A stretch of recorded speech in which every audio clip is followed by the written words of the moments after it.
Good morning, everybody. Morning, Hope Coach. everybody's. Thank you, Mark.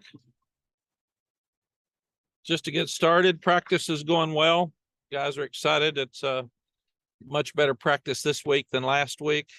I could tell for whatever reason it was a struggle last week, and it was okay, but it wasn't great like it had been. And they're back to being them this week. They've got great respect for Wake Forest, and the 3 games that we've played with them have been close. And they know going on the road for a 6th time in 10 weeks is really pretty much unheard of. But this will be the 6th road game in 10 games that we've played. So I want to give these kids a lot of credit and these coaches for fighting through all the talk about 0-6 last year on the road. These guys have completely changed that narrative, and it's really good. Give Dave Clawson credit too. They're 19-3 at home since 2019. So they've been really, really hard to beat. And if you look at it, they've played some really good teams there. So that's you can go back and pick out the 3 that they've lost, but 19 wins is very, very impressive. Their teams are always well coached. They've got very few penalties. They've got 43 on the season, which is 18th in the NCAA and first for fewest penalties in the ACC. We've played, you start looking at the last 2 years, and we've played great games with them. I mean, it's just crazy, and we'll talk about those in a minute. But they've averaged 36.9 points per game this year, 19th in the NCAA and 2nd in the ACC. They've got one of the best receiving corps in the country. They're very impressive. They're tall, but they just seem to replace them every year with great players, and they've done a tremendous job recruiting. So you got to give them a lot of credit. And we fully expect them to get back at home and play great. The 2 losses the last 2 weeks have been on the road, and they've basically been because of turnovers, and that's so unlike them that I'm sure they're excited about the game as well. Brad Lambert's their new defensive coordinator. He coached for Jim Grove at Wake Forest. He had coached for Jim Donnan, both friends of mine, and they have tremendous respect for him. He's very experienced, and their defense is much better. So it's not going to be the same defense that we've seen the last 2 years. They've got 22 sacks on the year and also 63 tackles for loss, which is 17th in the NCAA and 4th in the ACC. So they're penetrating, they're getting after people, and they're doing a really good job with it. Sam Hartman, one of the best quarterbacks to ever play college football. It's funny, you start looking at Brennan Armstrong last week and the records that he set for the ACC. Sam Hartman's the same. He is very, very accurate. He's won so many games. Here's what he's done to us the last 2 years. In 2020, he threw for 429 yards, 4 touchdowns, and no interceptions. And then in 2021, he threw for 398 yards, 5 touchdowns, and 2 interceptions. So he's thrown 9 touchdowns and nearly 900 yards on us the last 2 years. So that's very, very impressive. And he had the medical issue early in the year, and he's tough enough. He came right back and came to play. So that just shows you what kind of competitor he is. He won a state championship in high school. So I've got tremendous respect for that young man and what he's done at Wake Forest over the past 2 years. Coach Clawson's really been amazing with his progress there, winning 11 games last year, winning the Atlantic and playing for the conference championship. And they're competitive every year. Here they are at 6-3, and they've been ranked in the top 10 this year. They were ranked in the top 10 last year, sitting there at 8-5 in 2019. So Jim Grove did an amazing job to get them to the Orange Bowl when he was there, and now Dave Clawson's doing the same with all that he's winning, to take Clemson to 2 overtimes and get beat 51-45 at home, where Sam Hartman threw 6 touchdown passes, is really impressive. I sat there and watched that game and said, wow, these guys are really good. and they throw it deep about 20 times a game, and that has not been one of our strong suits as we look back. You look at the games the last 3 years. We talked about the last two, but the last three, they had us down 21-0 at Wake Forest the last time we were there, and came back and they won 24-18. And then last year we were down 31-24 at halftime. And then 2 years ago we were down, 2 years ago we were down 31-24. Last year we were down 35-24 at halftime. So they've jumped on us and they've gotten out to big leads, and we've had to come back and claw our way into 59, 53, and 58, 55 wins. But you also have to give credit to schools in the state of North Carolina this year. Duke's already bowl eligible, NC State's bowl eligible, we're bowl eligible, Wake's bowl eligible, East Carolina and App State's going to be. So for high school football in this state, it's really impressive to see this many schools that have a chance to have great seasons and winning seasons. And that's a compliment to the high school programs in this state, because there's a lot of programs here. And you have to feed those programs with high school players, largely from this state. So great compliment to the high school coaches to have that many teams eligible. I think, and I might be wrong, but somebody told me this morning, it's the first time that the Big Four have been eligible for a bowl at the same time. So that's unbelievable. So the first time ever. So and Mike Elko's done an amazing job. Dave's doing a great job, and both Daves, Dave Doran and Dave Clausen. So all four of these programs are flourishing right now, and it makes it exciting for fans with the rivalry. But also, I think the biggest thing is the credit should go back to the high school coaches, because they're producing the players that we're all trying to get. Defense has got to improve the first half. I don't know why we've started slow, and it seems like we do it and been horrible in the second quarters. And then after adjustments, we've come back and played a good third and fourth quarter. But we've got to play a full game these last 3 weeks, because we're playing very good teams. Offensively, we have played 5 defenses that are in the top 50 in the country. Alabama's played against 1. So our offense has played against really good defenses, and they've played well. So we've got to continue to do that. And I'm really proud of our kicking game. After 4 years, we're finally making some plays in the kicking game to help us win games. And the great teams are great in the kicking game. And we have not been. We've been inconsistent. So excited about the game. I told the guys again this morning, it's fun to be playing for something really important in November. And give them credit for that. And I just said, thank you for making this so much fun for us. And I told them, you need to enjoy this.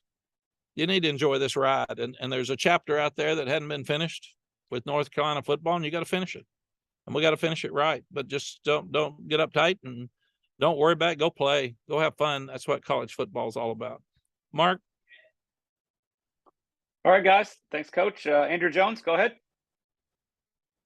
Hey, Coach, with Wake throwing so many deep balls, that magnifies the importance of trying to get a fairly conventional pass rush, something you guys haven't been all that consistent with. Now that you have some new bodies up there, have you seen some progress in that area this week? Andrew, that's something we've got to do, and we got to do better, and we haven't. And I've been talking about pass rush for 4 years, and we haven't gotten it. It's just really frustrating. And we've all talked about it. Used to be 50-50 balls deep. Now it's 80-20. You got to win some, and their receivers are really good. Our corners have got to continue to grow and get better. But that's a huge part of this game this weekend. They are going to throw deep in one-on-one situations, and you have got to make plays to have a chance to beat this team. And as far as last week having a so-so week of practice, was that the first time this year that you kind of maybe went a little bit below where you thought the team was consistently previously? Yes, it was. It was the only Tuesday practice that I walked off of there and said this was not as good an effort as we need to beat Virginia. And we keep talking about living to the standard of excellence. And that's the first practice that I thought we didn't. and that's pretty good when you talk about spring practice and preseason. But it's still, I told them, you are what you are, and you are how you play. You are what you put on video. And if you guys are going to finish strong, practicing okay is not acceptable. That means you're an okay team. If you want to be great, and we're not, if you want to be great, don't talk about it, do it. And that's why we're still not talking about anything other than playing, because we got to play better. And then we didn't play as well as we needed to at Virginia. I didn't think we got better as a team last week. And this team needs to continue to get better to get where we want to go. Thank you. Thank you.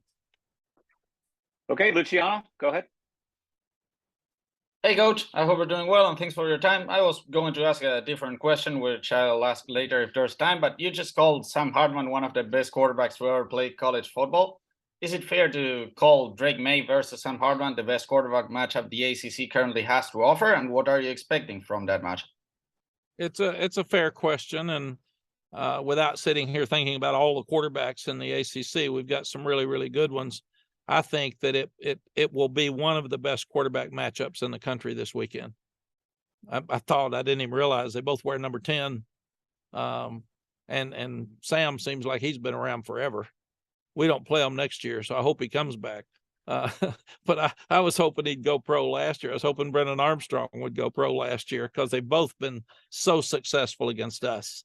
But you can't be a coach and like the game and love the kids without admiring what that young guy's done. And when you look at what he's accomplished, I mean, he's one of the best ever to play in the ACC. I think he's right around that same Brennan Armstrong standard of 10,000 yards or whatever it is. He's been so good, and he's just so accurate. You just love watching him play, and he competes all the time. It's funny. Even when he threw an interception at the first of the NC State game, he was the first guy to run over there and tackle a guy. I mean, he knocked him out of bounds. And I'm thinking, here's an older guy that's a pro prospect, and you watch, he is not worried about getting hurt. Man, he just mad the interception happened, and he sprinted over there and tackled him. And I was so impressed with that. And you just look at guys that you like the way they play, and I like the way he plays. Okay, Michael Coe.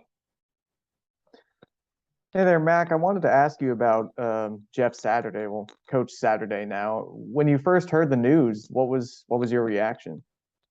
I was proud for Jeff. You know, I thought he might be like me, maybe he's stupid and he's leaving TV to go back and coach. I don't know, man. Those TV jobs are good. But I'm proud for him. I'm proud that he's a high school coach. He loves the game. I told our team in front of his son Jeffrey today that we're so proud of him, and they all cheered that he's the new head coach of the Indianapolis Colts. And I'm gonna send him a text today and say, you're gonna look like me in about 3 years. So just understand that these jobs are different, but good for him. And some people will question whether he can do it or not. I absolutely think he can do it. He's smart. He played. Sometimes I think the transition from college to the NFL is tougher, because that's why I never did it, because I thought I was a college coach, and I'm not sure that I didn't know enough about free agency, and I didn't get to control the draft. And there were a lot of things that I didn't feel like was suited for me. I was a college football coach. He knows. He's been in that locker room. He knows what goes on there, and handling the practices and handling the locker room and handling those guys is a huge part of that. And sometimes I think it's much tougher for college coaches to do that. Thanks. Thank you, Michael. Tommy Ashley, go ahead.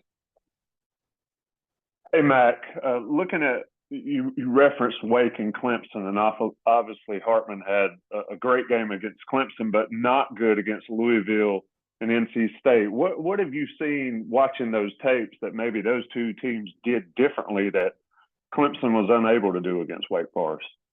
It was amazing, Tommy. I was watching the first half at Louisville, and they're ahead. And then I didn't get to see it. I had to leave somewhere. I did something. Maybe it was Friday night or something. But but maybe we were playing and I had to leave, and I look up and 35 points scored in the third quarter. So it's kind of like our crazy Appalachian quarter. It was just turnovers, and you can't have turnovers. And since we've been here, the Dave Clawson teams have not had turnovers. And then there was some of that again the other night. So they've just had 2 tough weeks on the road in both difficult environments. So they'll be back at home. They're talking about ball security today, I'm sure. But you can't turn the ball over and win games. And they won the first half and then turned it over in the third quarter, and it just went crazy. And sometimes that momentum starts and it is really hard to flip it back.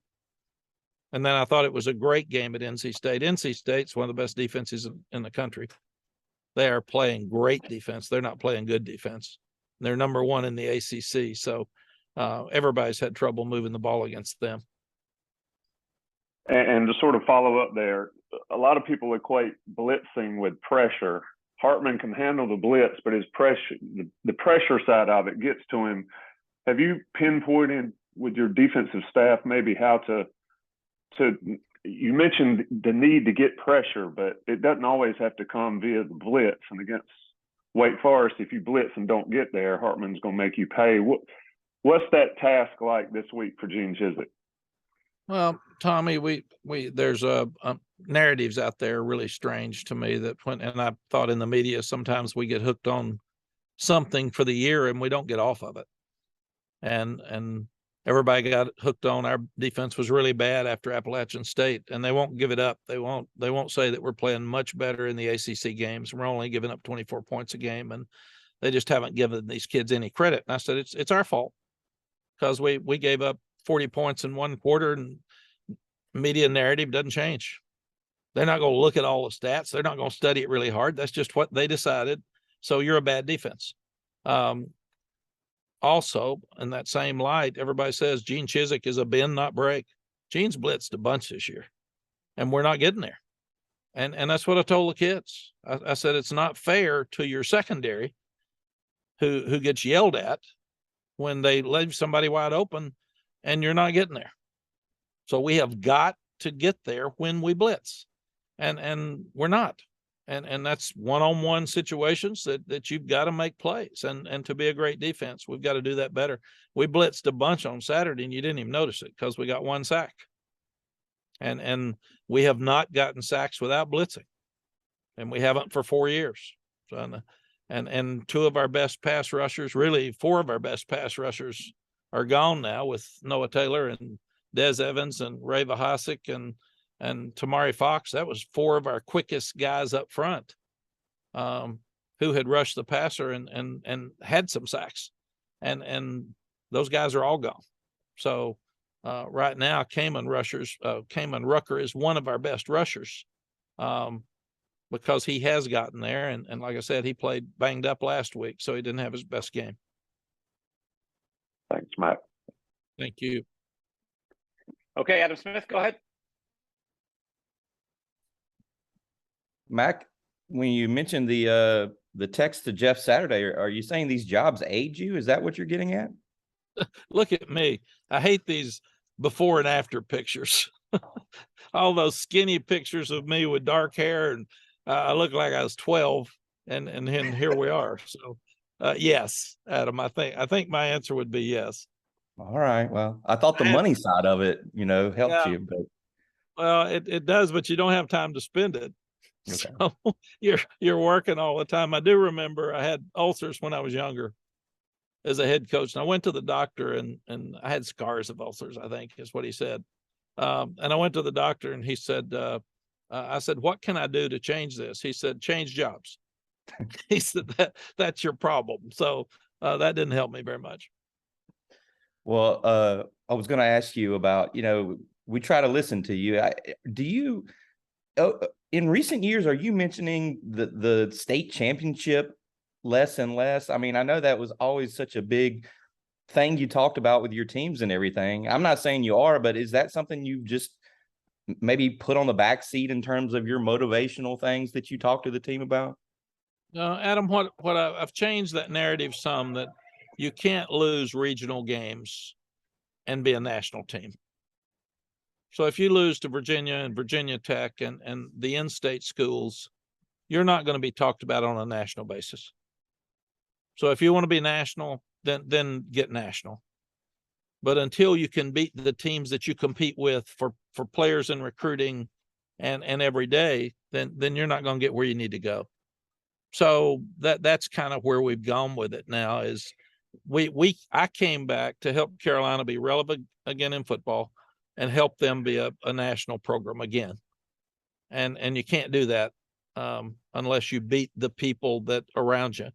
And there's absolutely no doubt, 100%. They call them rivals because your top fans and your fans in general don't like losing to people they have to see every day at work and church and the grocery store. And that's why they're rivals. Kids usually don't have rivalries. The rivalries were created by fans. And when the fans want to win that bad, then the kids want to win that bad because the kids are usually buddies because they played against each other in high school or together. And so it's funny to watch them. They all know each other. Noah Taylor was yapping with all the Virginia players all last week. And I said, Noah, don't do that, man. He said, coach, they're all my buddies. So that's what they do. They text back and forth and pick at each other. And that's what rival games are about. Our guys will know a lot of the Wake Forest guys. And I'm sure they're texting back and forth and picking at each other now. But yes, you need to win games close to home. But because it's really, really important to your fan base. But also until you can beat the teams that are around you in your league, you're not going to be national. So you got to be able to beat those teams. Thank you, Mac. Appreciate it. Thank you, Adam. Dale Brown, go ahead. Hey, Mac, you mentioned earlier about kind of not liking the way you guys practiced last week leading into that game. I was just curious what constitutes when you go out there and you're like, this practice isn't going well. What are the things that kind of you see that's like, is it an energy thing? Is it the execution is off from guys? Like what constitutes that? Yeah, see, a good question. To win games, you can't have missed assignments. You can't have a lot of penalties. You can't have turnovers, and you can't be bad in the kicking game. Those things are 4 things that just pop out when you're not ready to go. So we've had so much energy and practice throughout since spring. I just love this team, and last Tuesday I didn't feel it, and I couldn't really. It was kind of like last year. I couldn't figure out why. I told them. Then we took the pads off the next day, and there was more energy. It was okay on Thursday, and then I was disappointed that the game started, and I thought it was the same way with Tuesday's practice. We started with a kickoff return to the 35 against us. We started with them lining up and running the ball right at us after we heard their 3 receivers weren't playing, and they run right down the field and score. So I just didn't like it. The thing I ask our guys to do every day, CL, is give us 100%. And if you give us 100% and we get beat, I'm okay with that if we're not the best team. But if you're not giving 100% and if you're not all in with energy, that's when you have missed assignments. That's when you have turnovers. That's when you have penalties. And we really came out of it because we didn't turn the ball over. We didn't have a lot of missed assignments. We had some drop passes and we had some missed tackles, but our kicking game was good. So we ended up doing enough things to win the game. But I just didn't like the preparation during the week. And it's been back the last 2 days. And I normally don't do this. This is a question my brother asked me, so I'm going to ask you because I don't know exactly what to tell him. But State held Wake Forest to 17 yards rushing last week, and got them away from running that mesh RPO. The question is like, what caused that, and how do you move them away from that? From being able to run that offensive scheme. See, I think that for your brother's knowledge, the biggest thing is State's playing great defense. They are not letting people run the ball, and that they're just doing a great job with it. Coach Gibson's done an amazing job of that defense this year. They're talented, they're confident, and man, they're playing hard. And I think that's the biggest thing. Nobody's running the ball against them. He was there for your only the only win, I guess, in 1989 season. So he's a longtime fan observer. So I like your brother. I worry about his intelligence level being at some of those games, but I do like your brother. thanks, Mac. Thank you, CL. All right, back over to Luciano.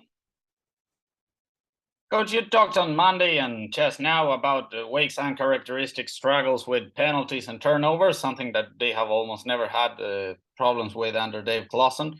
And you said that you have to stop the run and pressure the quarterback.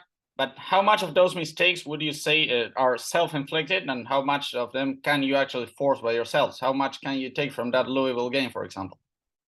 Luciano, I think you go back and have to give credit to Louisville's defense. They've been aggressive, quick. They've blitzed people. They've created chaos for about everybody they've played.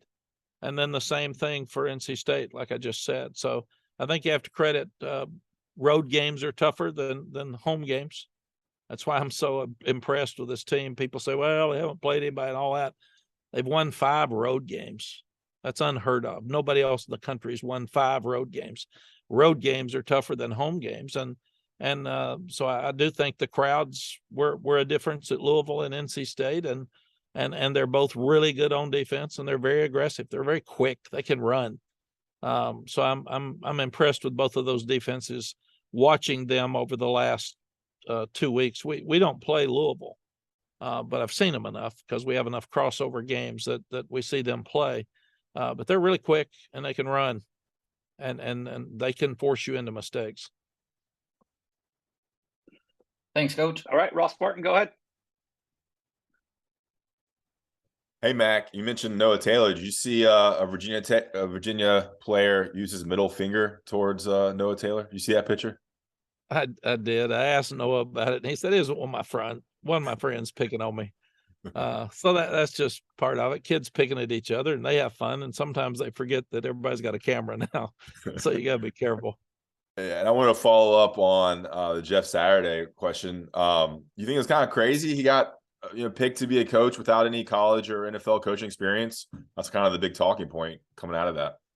I do, but I thought it was a tremendous compliment from the owner to him. He trusts him. He knows what kind of locker room he ran with Peyton Manning, his leadership abilities, and coaching's coaching, and he can do that.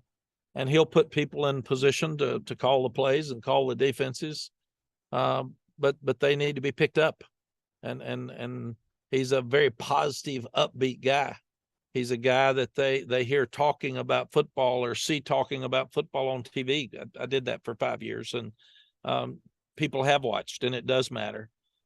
So I think the players will rally around him. It's going to be fun to watch. There will be a lot of people question it, but there are a lot of people questioning me coming back here too. So a lot of people question a lot of things nowadays, and the questioning is not what's important. The product is, and I think he'll do a great job. I really do. I know Jeff so well, and I've been around him a lot and coaching his son, and he's just an upbeat, positive energy guy. And he'll walk into that locker room, and those guys are going to play hard. Yeah, I was wondering if you had any stories or anything about him that we should know from him playing for you. I mean, what was he like as a college student, a college player? Ross, he's been the guy who plays with a chip on his shoulder. He was too little out of high school, so not many people offered him. I think it ended up maybe being us and Georgia Tech because he was too little.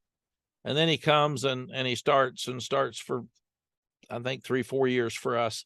And then he didn't get drafted because he was too little. And they just didn't think the measurables fit.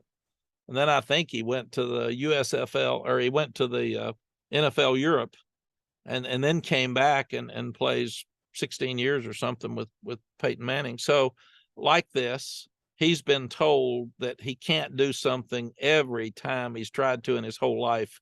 And he's made everybody look foolish because he's been successful at everything he's done, including TV. He's great at TV, and he's really fun to listen to, and he's knowledgeable, and he can explain something that's going on very easily. So I would think that about Jeff more than anything else. When somebody tells him no, it just fuels that fire, and he wants to prove everybody wrong. And success is the best revenge. And every time somebody's told him he can't do something, he's doing it. So with all the pundits out there right now saying this is not smart, he can't do this, that's just exciting him to make sure he proves everybody wrong again. Great. Thank you. Thank you, Ross. Okay, back over to Adam Smith.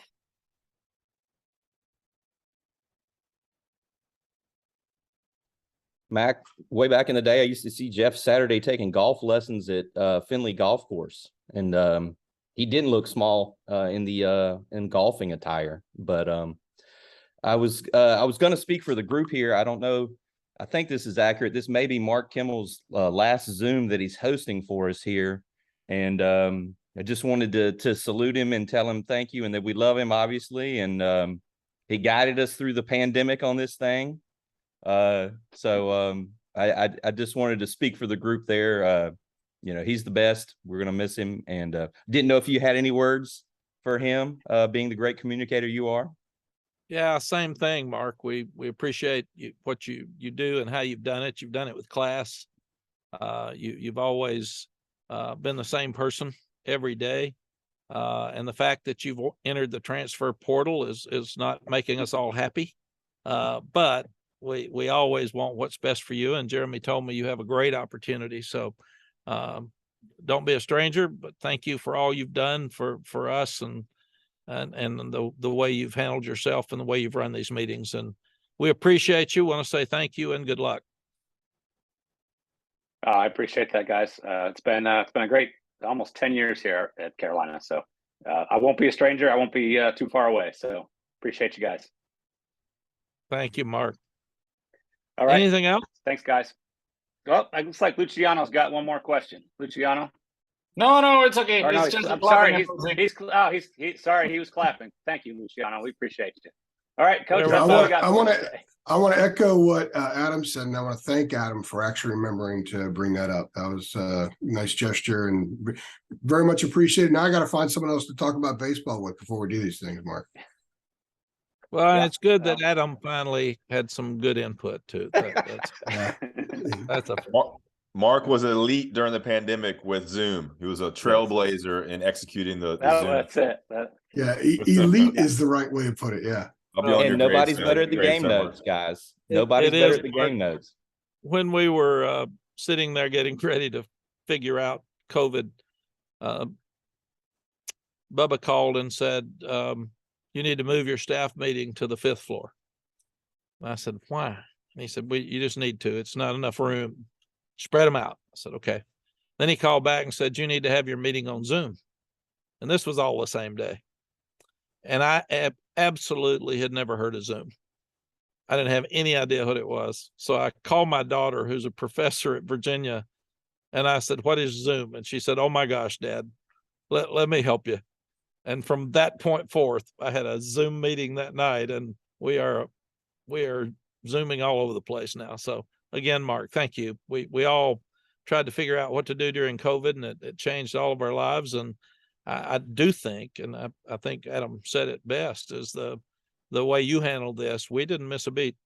It's better to be in person, and when we can do that, we can. But even like this is so much easier for the folks not to have to come over here twice a week, and they can still get their job done. So really, as bad as COVID was, we learned some real positive things from it.